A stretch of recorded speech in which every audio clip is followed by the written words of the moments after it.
तो हेलो दोस्तों, good morning. कैसे हैं आप सभी? आई होप कि दोस्तों सभी अच्छे होंगे और अच्छे से पढ़ाई कर रहे हो। तो दोस्तों हमारी जो सीरीज चल रही थी अभी में चल रही थी वेरी शॉर्ट क्वेश्चंस की, जो कि एनवायरनमेंट का है, एनवायरमेंटल लॉ है, फोर्थ सेमेस्टर का तीसरा पेपर। ठीक है, उसका हम वेरी शॉर्ट का 5वां क्वेश्चन लेकर के आ गए हैं आपके सामने। जल्दी से नोटबुक और पेन लेकर के हो जाइए रेडी, करते हैं स्टार्ट। देखिए क्वेश्चन है दोस्तों, अम्लीय वर्षा क्या है? What is acid rain? ठीक है, चलिए स्टार्ट करते हैं। देखिए अम्लीय वर्षा सबसे पहले रॉबर्ट एंगस 1872 द्वारा ये नाम लिया गया था, या फिर ये गढ़ा गया था, ये बनाया गया था। ठीक है, देखिए वे गैसें जो जल के साथ मिलकर अम्ल बनाती हैं अम्लीय गैसें कहलाती हैं। अम्लीय गैसों के उदाहरण सल्फर डाइऑक्साइड SO2 और नाइट्रोजन डाइऑक्साइड NO2। प्रदूषित हवा में मौजूद sulphur dioxide gas sulphuric acid H2SO4 बनाती है, जबकि प्रदूषित हवा में मौजूद nitrogen dioxide gas nitric acid NHNO3 बनाती है।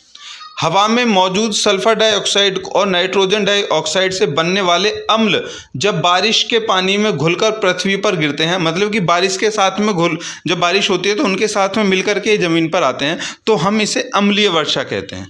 ऐसा इसलिए कहते हैं क्योंकि इसमें अम्ल की उपस्थिति के कारण वर्षा का पानी अम्लीय हो जाता है। ठीक है दोस्तों, मतलब कि जो वो कहते हैं, आपने सुना होगा कि भाई जो बेमौसम बारिश होती है उसमें नहीं नहाना चाहिए।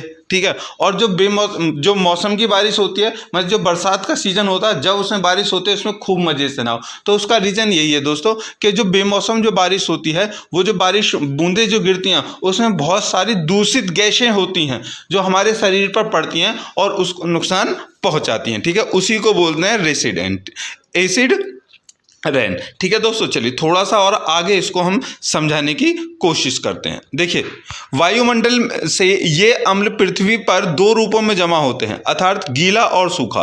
अर्ध निक्षेपण वेट डिपोजिशन या पृथ्वी का वर्षा कोहरे के रूप में होता है, जबकि शुष्क निक्षेपण ड्राई डिपोजिशन का तात्पर्य हवा में उड़ने वाली अम्लीय गैसों नाइट्रोजन ऑक्साइड और सल्फर डाइऑक्साइड और अन्य कणों के शुष्क अवस्था में बसने से। देखिए वर्षा का पानी अम्लीय हो जाता है जब इसका pH 5.6 से नीचे गिर जाता है।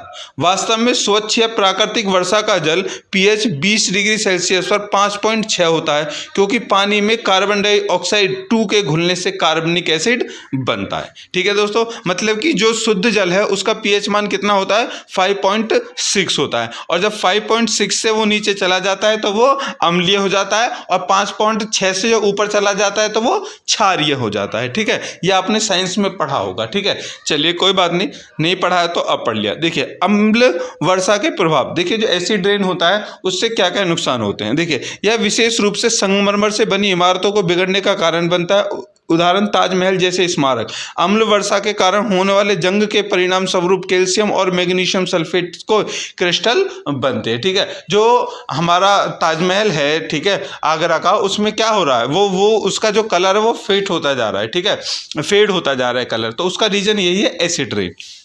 देखिए यह पत्थर की संरचनाओं को नुकसान पहुंचाता है। यूनान और इटली के अमूल्य पत्थर की मूर्तियां अम्ल वर्षा से आंशिक रूप से भंग हो गई हैं। यह धातुओं और कार की फिनिश को नुकसान पहुंचाता है। मतलब कि आप देखते हैं ना, कार हो बाइक हो, हम उसको धूप में खड़ा कर देते हैं तो उसका कलर जो है वो फेड होने लग जाता है। उसका भी छोड़ो, मैं आपको एक बहुत ही अच्छा उदाहरण बताता हूँ। देखिए आप सबके पास में फ़ोन होगा, ठीक है, फ़ोन में अभी एक ट्रेंड चला था कि फ़ोन का जो कलर है ना वो वाइट कलर का होता था। ठीक है, जो रबड़ की तरह वाइट होती है, बिल्कुल उसकी तरह होता है। लेकिन धीरे धीरे कुछ महीने बीतने के बाद में जो उसका जो कलर है, फोन का कवर बिल्कुल जो वाइट होता था, मतलब कि वाइट होता, ट्रांसपेरेंट जो होता था ना रबड़ वाला, वो तो वाइट की जगह अब वो अपना धीरे धीरे येलो से में चेंज हो जाता था, थोड़ा सा येलो में चेंज हो जाता था। वो क्या था, वो ऑलरेडी जो हवा में जो एसिड है ना, एसिडिक जो अम्ल है वो लगने से होता है। और हम उसको, मेरे फोन भी था पहले, उसमें ऐसा ही था, मैं सोचता था यार क्यों हो गया ये, मैंने उसको साबुन से, ब्रश से, ठीक है, शैम्पू से खूब धोया,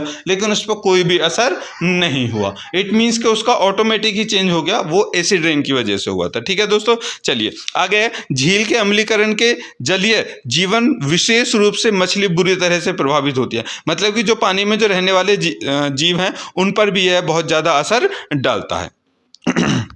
चलिए, जलीय जंतु एल्युमिनियम, पारा, मैग्नीज, जस्ता और सीसा जैसी धातुओं की विषाक्तता से पीड़ित होते हैं, जो अम्लीय वर्षा के कारण आसपास की चट्टानों से रिसते हैं। अम्लीय वर्षा के परिणाम स्वरूप प्रजनन विफलता और मछलियों की मृत्यु हो जाती है। मतलब कि जो प्रजनन की जो विफलता है, मतलब कि आप देख रहे हो बहुत ज़्यादा अधिक कंडीशन में आपने देखा होगा कि आजकल जो है प्रेगनेंसी को लेकर के ना बहुत ज़्यादा वो चल रहे हैं, ठीक है। तो जानवरों में भी आपने देखा होगा, ठीक है, जानवरों में भी देखा होगा कि उनको जब हम प्रेग्नेंट करवाते हैं, ठीक है, तो उसके बाद वो प्रेग्नेंट नहीं रहते, तो उसका रीज़न भी यही है, ठीक है, और इससे मछलियों की भी मृत्यु हो जाती है। आगे, एसिड रेन के कारण स्वीडन, नॉर्वे, कनाडा की कई झीलें मछली रहित हो गई हैं। एसिड रेन के कारण उनमें झीलों में क्या है, मछली है ही नहीं है। पौधों में अम्लीय वर्षा से क्लोरोसिस, नेक्रोसिस, पतझड़ आदि हो जाता है, विशेष रूप से बढ़ते बिंदुओं पर। अम्लीय वर्षा पेड़ों को ठंडे तापमान, सूखे आदि जैसे तनावों के प्रति अधिक संवेदनशील बनाती है। कई कीड़े और कवक अम्लीय परिस्थिति के प्रति अधिक सहिष्णु हो जाते हैं और इसलिए अति संवेदनशील पेड़ों पर हमला कर सकते हैं और बीमारियों का कारण बन सकते हैं। ठीक है दोस्तों, चलिए तो अब इस पर एक वो आ रहा है कि कैसे हम अम्लीय वर्षा, बहुत खतरनाक होती है दोस्तों, ये आमतौर पर बहुत खतरनाक होती है, तो इससे कैसे बचा जा सकता है। देखिए, प्रदूषण नियंत्रण उपकरणों का उपयोग करके उद्योगों और बिजली संयंत्र SO2 और NO2 के उत्सर्जन को कम किया जाना। मतलब कि जितने भी जो इलेक्ट्रॉनिक्स पार्ट्स हैं उनका यूज़ कम करके, जैसे फ्रिज है, ठीक है, उसको, वाहनों को थोड़ा सा चलाना कम करके, जितने भी जो ऑक्सीजन जल करके क्या बनाती है, ऑक्सीजन जल करके नाइट्रोजन ही बनाती है, ध्यान रखना, ठीक है। तो इन चीज़ों को, धुआं कम करके।